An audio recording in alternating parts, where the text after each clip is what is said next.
Сиздер 3-чү каналдагы беттеш берүүсүн көрүп жатасыздар.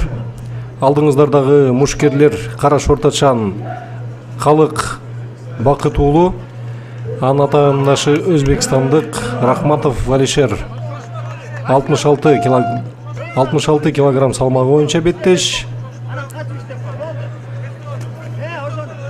Мынакей стойкадагы мушташ болуп жатат.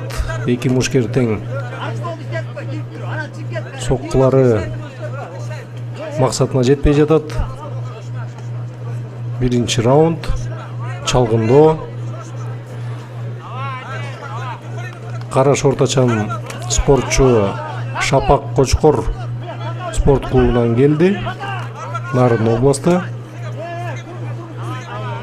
Өзбекстандык мушкер буттан алып тең салмактан жоготуу аракетин көрөйүн деди эле, бирок ошол эле убакта өзү Бакыт уулу Калыктын колдон болевой приемго алып кетүү бутасына түшүп калды, бирок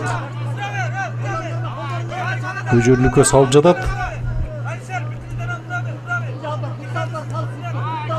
Бакыт уулу Калык өзү Кыргыз Республикасынын эрежесиз мушташы боюнча WEF Selection'дын 5-чи турниринде чемпиондукка жетишкен.